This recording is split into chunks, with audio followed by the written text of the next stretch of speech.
Number نور کرام افروز علماء کرام خطبہ شعراء اور جملہ حاضرین بس السلام علیکم ورحمۃ اللہ وبرکاتہ۔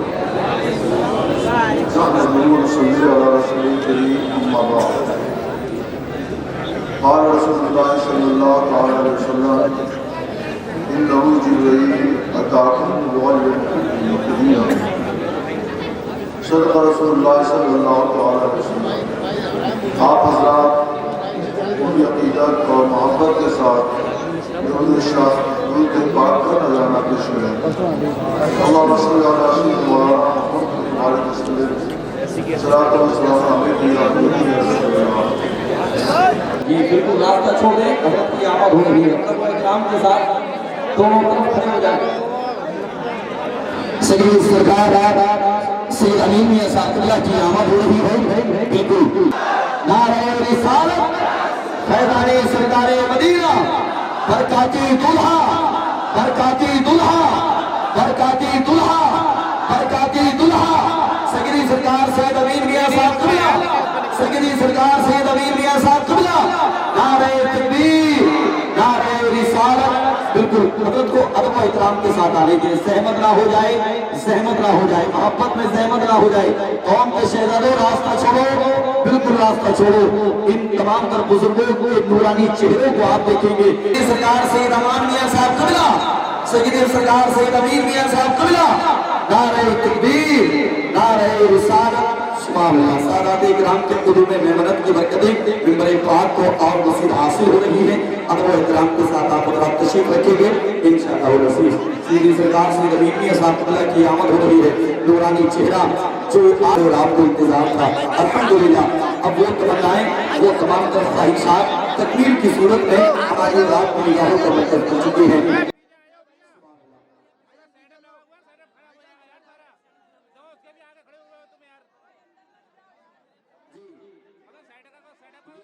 سبحان اللہ۔ جہاں کی باتیں آپ تک پہنچیں۔ ایک بار آپ لوگ بلند آواز سے درود پاک پڑھ رہی ہیں۔ اللہ صلی اللہ علیہ وسلم۔ تمام بیان کی تمہید کے برائے راست آپ کے سوالات سنتے ہیں اور انشاءاللہ تعالی ہم فردیانفی کی روشنی میں کتاب و سنت کے مطابق ان کے جوابات عرض کریں گے۔ یہ ہے حضرت مولانا جنید مصباحی کانپور۔ یہ سوالات ان کے پاس جمع ہو رہے ہیں، یہ سوالات پڑھیں گے اور انشاءاللہ تعالی ہمیں جو کچھ بھی اللہ تعالیٰ نے علم دیا ہے اس کے مطابق عرض کریں گے۔ سب سے پہلا سوال حضرت یہ ہے کہ موبائل میں قرآن پاک ڈاؤن لوڈ کر کے بغیر وضو موبائل چھوڑنا اور اس سے قرآن پاک کی تلاوت کرنا کیسا ہے؟ موبائل میں قرآن پاک محفوظ ہو تو ادب یہی ہے کہ باوضو تلاوت کی جائے۔ موبائل سے بھی تلاوت قرآن حکیم باوضو کیا جائے، لیکن اگر دوران تلاوت وضو ٹوٹ جائے تو بے وضو بھی تلاوت کر لیا اور موبائل کو ہاتھ میں لیے رہا اور ورق گردانی کرتا رہا تو یہ جائز ہوا درست ہے اور یہ ناجائز یا گناہ نہیں ہے۔ قرآن حکیم میں یہ فرمایا گیا لا یمسہ الا المطہرون، قرآن کو نہ چھوئیں مگر باوضو لوگ۔ تو خاص قرآن کو چھونے سے بے وضو کو ممانعت کر دی گئی ہے۔ جو قرآن پاک موبائل کے اندر محفوظ ہے اس کے اوپر ایک موٹی تہ ہوتی ہے شیشے وغیرہ کی، اس کے اوپر پھر اسکرین ہوتی ہے تو خاص قرآن پاک کے حروف پر نقوش پر ہمارا ہاتھ کبھی نہیں پہنچتا۔ اس لیے موبائل کو چھونے میں کوئی حرج نہیں ہے، تلاوت کرنے میں بھی کوئی حرج نہیں ہے، تاہم ادب یہی ہے کہ باوضو موبائل سے بھی باوضو تلاوت کی ہے۔ دوسرا سوال کے اندر موبائل سے ہی متعلق ہے کہ موبائل میں میموری فل ہو جاتی ہے کبھی کبھی، تو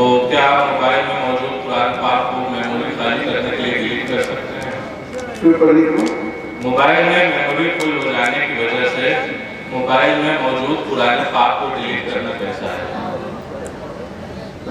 کوشش یہ کریں کہ قرآن پاک کے علاوہ جو دوسرے مواد ہیں، جو دوسرے مضامین اور آوازیں ہیں، ان کو ڈیلیٹ کر دیں. لیکن اگر اس کے بغیر چارہ کار نہ ہو کہ قرآن پاک کو بھی ڈیلیٹ کیا جائے تو یہ ناجائز نہیں ہے.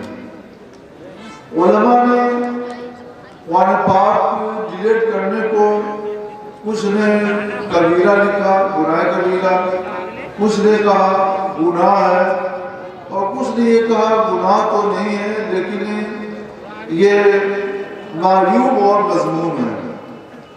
تو تینوں طرح کی باتیں ہیں، اور کم سے کم اتنا تو ہے کہ قرآن پاک کو ڈیلیٹ کرنا معیوب ہے، مذموم ہے، ہرگز نہیں چاہیے. کیونکہ حدیث پاک میں حضور سید عالم صلی اللہ تعالی علیہ وسلم نے ممانعت فرمائی ہے کہ جو قرآن پاک کو یاد کر کے بھلا دے وہ قیامت کے دن پوری حالت میں اللہ کی بارگاہ میں آئے گا پرشوجا. تو حدیث پاک میں جو ممانعت آئی یا جو مذمت آئی ہے یہ دماغ کی میموری سے ڈیلیٹ کرنے کے لیے آئی ہے. دل سے یہ یاد کر لیا ہے اور پھر دل سے اس کو بھلا دے، دماغ سے اس کو بھلا دے، تلاوت ہی نہ کرے، اس کی طرف اعتنا ہی نہ رکھے اور اس لیے قرآن کو بھول جائے. آج کی زبان میں کہہ لیجیے کہ وہ قرآن پاک اس کے دماغ کی میموری سے ڈیلیٹ ہو جائے تو یہ معیوب ہے اور یہ مذموم ہے، شریعت نے اس کو منع کیا ہے. لیکن موبائل کی میموری سے ڈیلیٹ کرنے کو قرآن و حدیث میں کہیں منع نہیں کیا گیا، اس لیے اگر وہ بھر جائے اور مجبوری ہو تو ڈیلیٹ کر سکتے ہیں. تیسرا سوال موبائل سے ہی متعلق ہے کہ موبائل میں چونکہ قرآن پاک موجود ہوتا ہے لیکن کچھ لوگ اسی موبائل میں کبھی کبھی دوسری چیزیں بھیج دیتے ہیں، گانے وغیرہ آ جاتے ہیں، تو دونوں طرح کا مواد اور کنٹینٹ موبائل میں ہو جاتا ہے، تو اس کا کیا حکم ہے؟ ادب تو یہی ہے کہ جس موبائل میں قرآن پاک رکھیں اس میں اذکار کو محفوظ کریں، نعتوں کو محفوظ کریں، تلاوتوں کو محفوظ کریں، مسائل شریعت کو محفوظ کریں، مسائل شریعت کو محفوظ کریں، اور اس میں گانا، فلمی گانے اور کوئی ناجائز پروگرام اس میں نہ رکھیں. ادب تو یہی ہے. تاہم لوگ اس کا لحاظ نہیں کر پاتے ہیں تو ہم اسے ناجائز نہیں کہتے، کیونکہ موبائل میں خانے خود بخود بن جاتے ہیں. الگ خانے میں قرآن پاک ہوتا ہے، الگ خانے میں اذکار ہوتے ہیں، الگ خانے میں گانے وغیرہ دوسری چیزیں ہوتی ہیں. یہ دونوں ایک دوسرے کے ساتھ مخلوط نہیں ہوتے اور ملتے نہیں. جیسے آپ کے پاس الماری ہو 4 خانوں کی، تو ایک خانے میں اوپر قرآن پاک رکھ دیا، نیچے کے خانے میں آپ نے کپڑے رکھ دیے، اس کے نیچے خانے میں آپ نے کچھ اور چیزیں رکھ دی، اور سب سے نیچے کھانے میں آپ نے جوتے رکھ دیے. تو اس میں کوئی بے ادبی نہیں سمجھ جاتی ہے، کیونکہ کھانے الگ الگ ہیں اور اوپر والے کھانے میں قرآن پاک رکھ دیا گیا ہے. اسی طرح سے وہاں بھی موبائل میں بھی کھانے بن جاتے ہیں جنہیں ہماری نگاہ نہیں دیکھتی ہیں، الماری کے جیسے کھانے ہیں. تو قرآن پاک الگ کھانے محفوظ ہوتا ہے اور وہ گانے وغیرہ سے مخلوط نہیں ہونے پاتا، اس لیے ناجائز نہیں ہے، برا نہیں ہے. تاہم ادب کا تقاضا یہی ہے کہ جس موبائل میں قرآن پاک محفوظ رکھا جائے اس میں اللہ کے اذکار، نعتیں، تلاوتیں اور مسائل رکھے جائیں، دوسری دنیاوی چیزیں نہ رکھیں. اگلا سوال یہ ہے کہ ہمارے گھروں میں جب انتقال ہو جاتا ہے تو دور دراز کے رشتہ داروں کے انتظار میں جنازے میں تاخیر کرنے کے لیے میت کو فریزر میں رکھ دیتے ہیں. بسا اوقات اس میں بہت زیادہ ٹھنڈک ہو جاتی ہے اور مردے کے جسم پر برف بھی جمنے لگتی ہے، تو ایسے فریزر میں رکھنا جس میں بہت زیادہ ٹھنڈک ہو، کیا حکم ہے اس کا؟ میں نے اس مسئلے میں غور کیا اور ہمارے استاذ فتویٰ شارح بخاری حضرت مولانا مفتی محمد شریف القمدی رحمۃ اللہ تعالی علیہ فرمایا کرتے تھے کہ یہ ناجائز ہے. میں نے بھی غور کیا، کسی نتیجے پر پہنچا کہ یہ ناجائز ہے.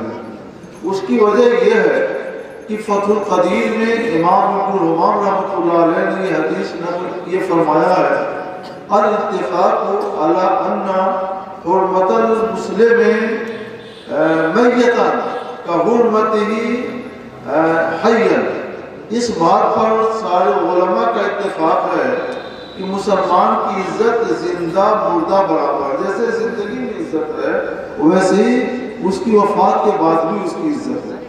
زندگی میں اگر کوئی مسلمان کو برف کے کودے میں رکھ دے تو یہ اس کی عزت نہیں ہوگی، بے عزتی ہوگی اور اسے تکلیف ہوگی۔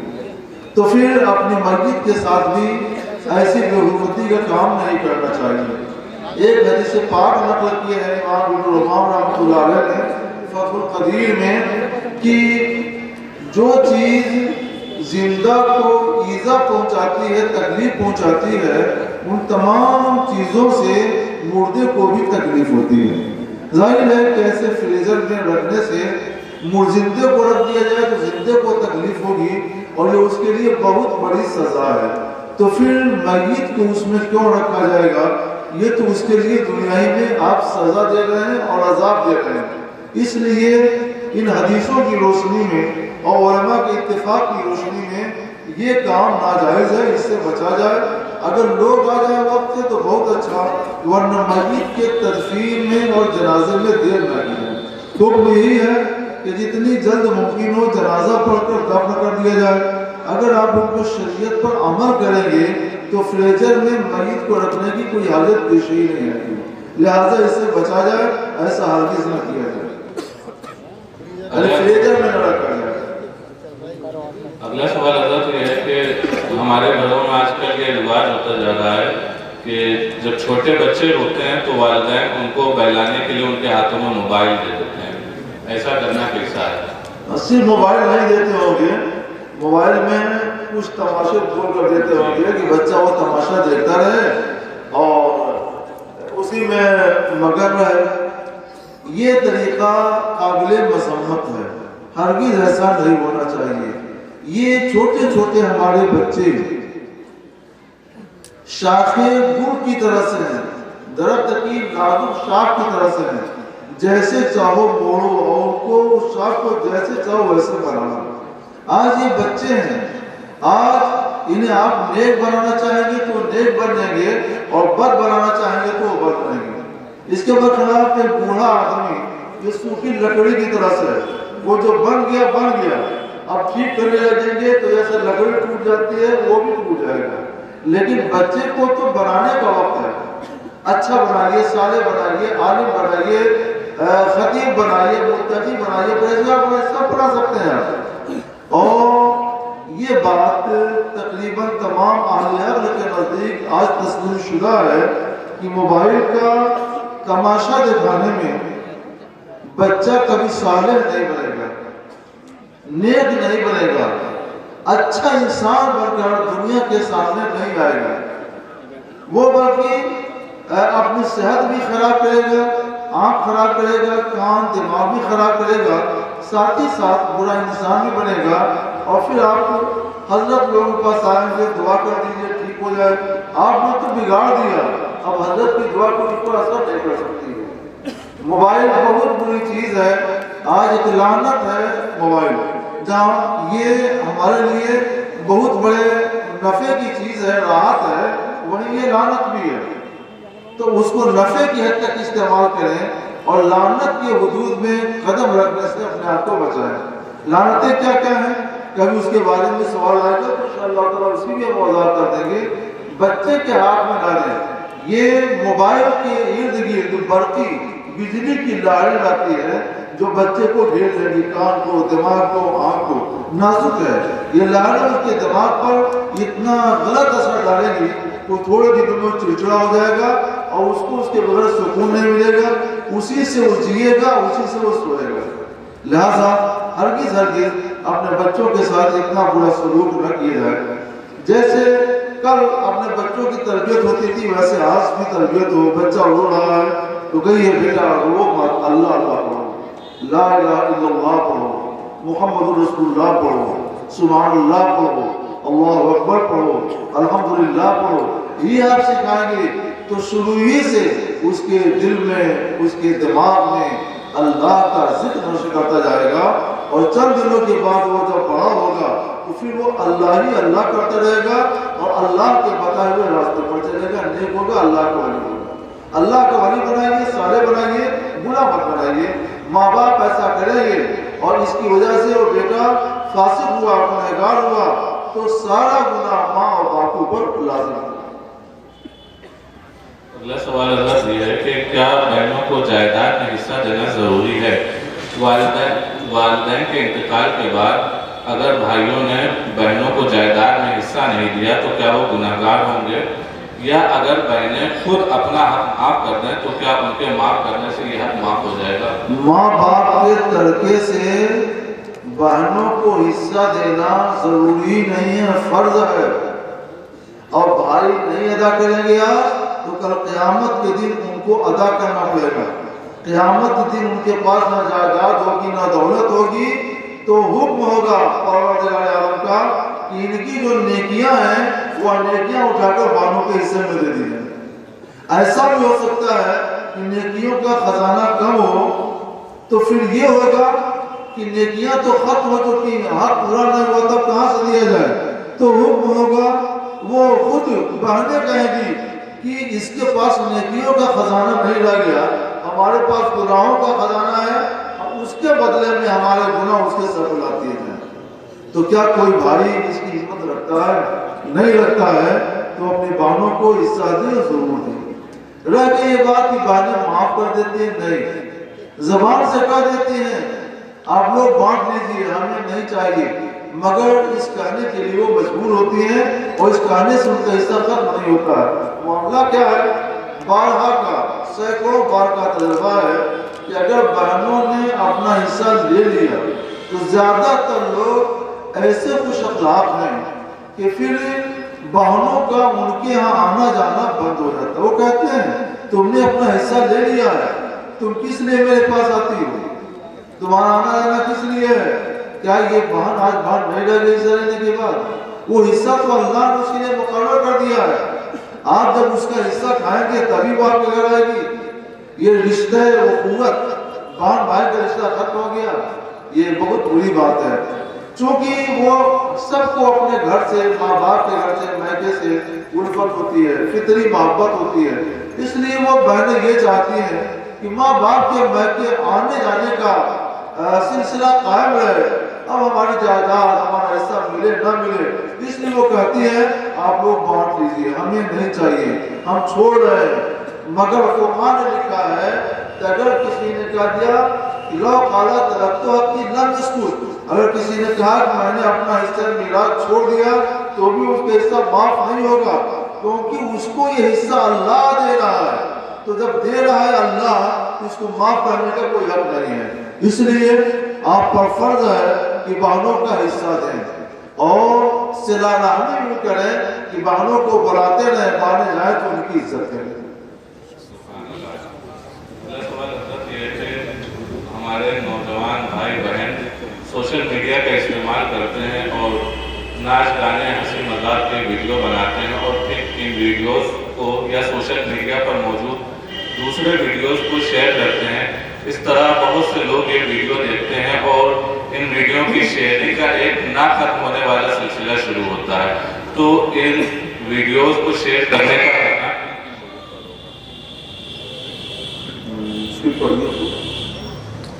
نوجوان بھائی بہن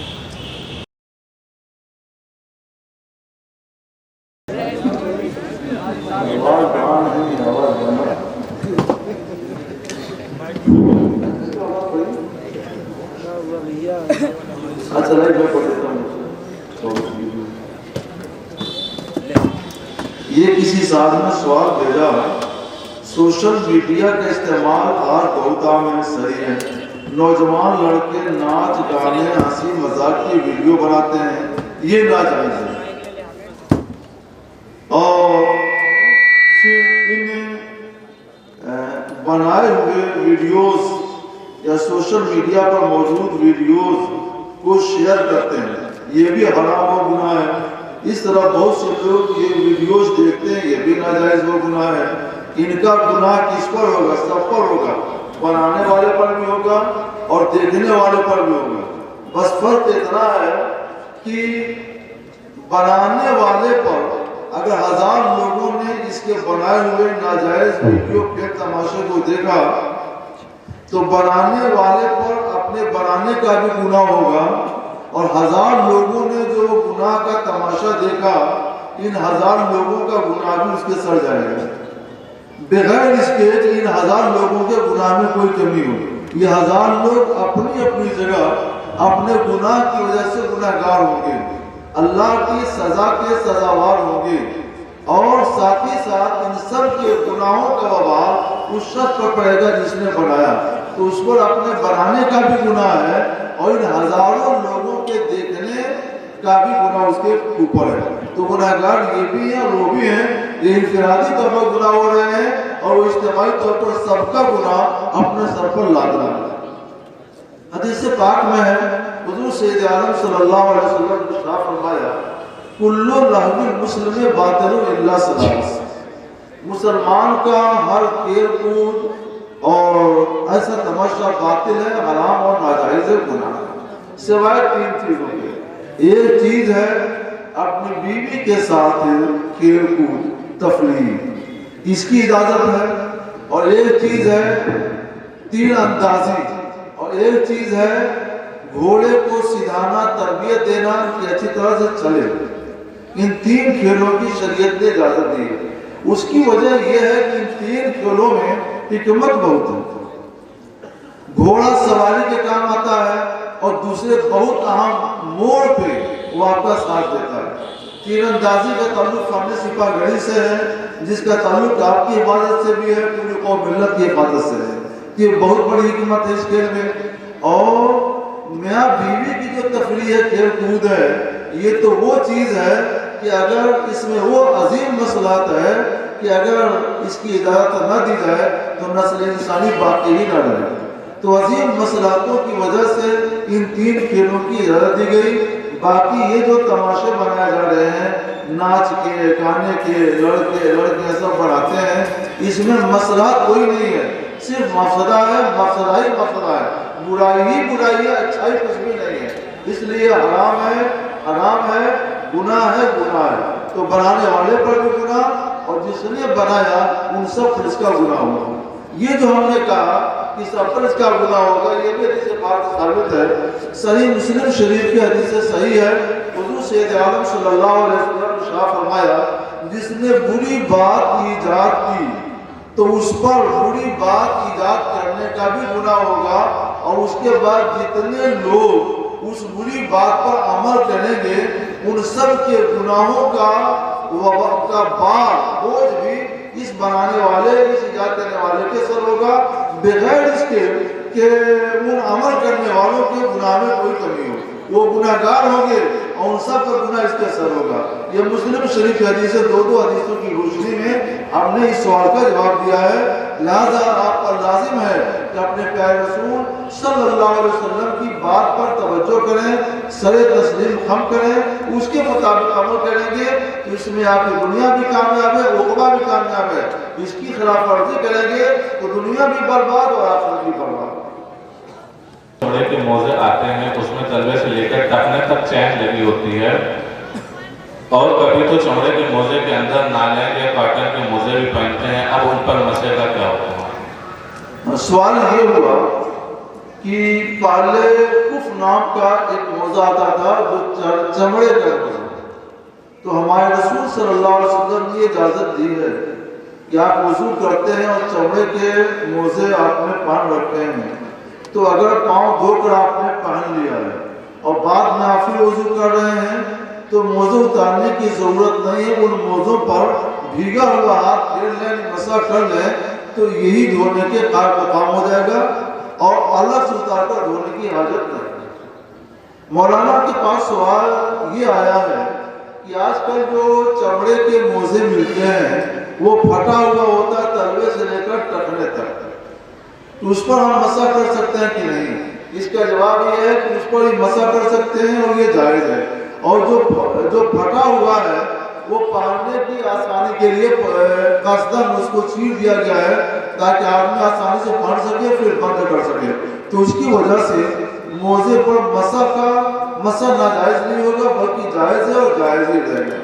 ایک سوال اسی ضمن میں یہ بھی آیا ہے کہ اگر کسی نے پہلے نائلن والا موزہ پہنا، جیسے میں نے نائلن کا موزہ پہن رکھا ہے اور اس کے اوپر سے چمڑے والا وہ موزہ پہنا، تو اب مسح کی اجازت ہوگی کہ نہیں ہوگی؟ اسلام اجازت دیتا ہے، یہ بھی جائز ہے، اور اس صورت میں بھی آپ چمڑے کی اس موزے پر مسح کر سکتے ہیں، جائز و درست ہے. اگلا سوال حضرت یہ ہے کہ کورونا وائرس کے حوالے سے سختی سے ایک دوسرے سے ملنے جلنے مسافہ کرنے سے منع کیا جاتا ہے، سوشل ڈسٹینسنگ بنانے کا حکم دیا جاتا ہے، اور کیا کوئی بیماری اس طرح اور کر لگ سکتی ہے؟ حدیث پاک میں جو ارشاد ہوا کہ کوئی بیماری متعدی نہیں ہوتی ہے، پھیلتی نہیں ہے، تو اس کے حوالے سے کیا؟ ہاں، حدیث پاک میں ہے، حدیث صحیح ہے. حضور سید عالم صلی اللہ علیہ وسلم نے شاہ فرمایا لا عدوہ، ایک کی بیماری ہو کر دوسرے کے بدن میں نہیں لگتی. یہ حدیث صحیح ہے. تو اس پہ اطباء پہلے سے اطباء کو کلام رہا، بعد میں ڈاکٹروں کو بھی کلام ہو گیا کہ ہم دیکھتے ہیں کہ قیامت تک کے لیے بات کے لیے بھی ہے. آپ کی نبوت دیکھ رہی تھی کہ حالات پیش آئیں گے اور لوگ کچھ کا کچھ عقیدہ رکھیں گے. اس پر سب کا اتفاق ہے کہ بیماریاں جراثیم سے پیدا ہوتی ہیں، بیکٹیریا سے پیدا ہوتی ہیں، اور یہ جراثیم بیکٹیریا یہ اللہ کی ننھی مخلوق ہے. ایک قسم کے کیڑا یہ ہے جو چلتے رہتے ہیں یا چلنے کی بھی بہت چھوٹے ہوتے ہیں تو ان کے اندر چلنے کی بھی صلاحیت نہیں ہوتی ہے، مگر چھینک آئی ناک میں ہے تو ایک جگہ سے دوسری جگہ منتقل ہو گئے چھینکنے وغیرہ کی وجہ سے.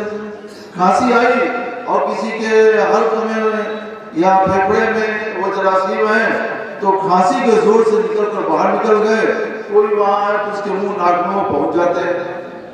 تو یہ جو ہماری فضا ہے نا، ہماری اس فضا میں بھی کروڑوں جراثیم پھیلے ہوئے ہیں جو ہمارے سانس لینے کے وقت میں ہمارے منہ میں جاتے ہیں اور پھر وہ ہلاک ہو جاتے ہیں. کبھی آدمی متاثر ہو جاتا ہے ان سے تو بیمار ہو جاتا ہے، اور زیادہ تر متاثر نہیں ہوتا، بدن کا دفاعی نظام ان کو ختم کر دیتا ہے، وہ بیمار نہیں ہوتا. تو دیکھیے یہ جو جراثیم ہے بیکٹیریا، ننھی مخلوق اللہ کی، یہ بیکٹیریا یہ جراثیم بیماری نہیں ہے، یہ تو اللہ کی مخلوق ہے. جیسے چینٹی اللہ کی مخلوق ہے، جوئے اللہ کی مخلوق ہے، یہ اللہ کی مخلوق ہے، یہ بیماری نہیں ہے. ہاں جہاں یہ چلے جاتے ہیں تو کچھ کارروائی کر کے وہاں بیماری پیدا کر دیتے ہیں. تو بیماری الگ چیز ہے اور یہ جراثیم الگ چیز ہے.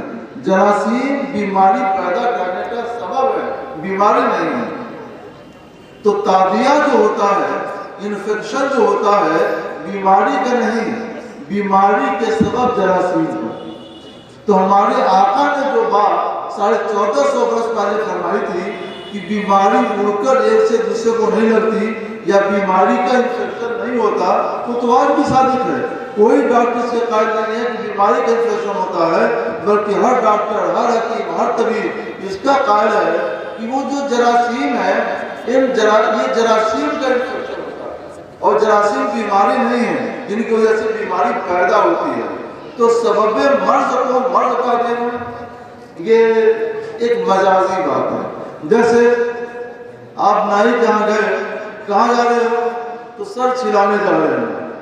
سر نہیں چھلاتے ہیں، اگر سر چھلا دیں گے تو میڈیکل میں بھرتی ہونا پڑے گا.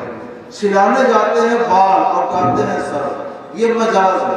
اسی طرح سے یہ بھی ڈاکٹروں کا مجاز ہے، حقیقت نہیں ہے کہ کہتے ہیں کہ بیماری کا انفیکشن ہو رہا ہے، اور سچائی ہے بیماری کا انفیکشن نہیں ہے، بلکہ بیماری کے جو کیڑے ہیں، جو جراثیم ہیں، ان کا انفیکشن ہو رہا ہے. اس لیے ہمارے رسول غیب، دانائے غیب حضور سید عالم صلی اللہ علیہ وسلم نے 1450 برس پہلے جو بات فرمائی تھی وہ آج بھی صادق ہے اور قیامت تک صادق رہے گی. جراثیم پھیلتے ہیں، انفیکشن جراثیم کو ہوتا ہے، بیماری کو کرنے. جب ہزاروں لوگ، سینکڑوں لوگ 50 لوگ ایک ساتھ ساتھ رہیں گے، کھانسیں گے، سانس لیں گے، تو ان کی سانس وغیرہ کے ذریعے، چھینکنے کے ذریعے ان کے جو کورونا والے جراثیم ہیں دوسرے تک پہنچ جائیں گے، تو ان کی وجہ سے وہ بیمار ہوگا۔ تو بیماری نہیں جا رہی ہے بلکہ بیماری کے جراثیم جا رہے ہیں، بیماری نہیں جا رہی ہے، بیماری کا انفیکشن نہیں ہو رہا ہے بلکہ بیماری کے سبب انفیکشن ہو رہا ہے۔ سرکار کو اس بات حق ہے اور اس کو سب کو ٹھنڈے دل سے انصاف کے ساتھ سمجھنا ہے۔ مختصر مجلس ہو اور کام کی بات ہو، سمجھ میں آ جائے، محفوظ رکھیں، تو یہ اس سے اچھی ہے کہ آپ بہت کچھ سنیں اور پھر بھول جائیں۔ یہ چند ضروری باتیں آپ نے جو سنی بہت مفید ہیں۔ حدیث پاک میں ہے کہ حضرت سیدنا ابن عباس رضی اللہ عنہ نے ارشاد فرمایا تدارس العلم ساعۃ من اللیل خیر من احیاء، رات میں ایک گھڑی تھوڑی دیر دین کی باتیں سیکھنا سکھانا رات بھر جاگ کر نفل عبادت سے بہتر ہے۔ تو رات بھر جاگ کر جو آپ نفل عبادت کرتے ہیں اس کا ثواب اور اس سے زیادہ ثواب آپ کو مل گیا، اللہ اسے قبول فرمائے۔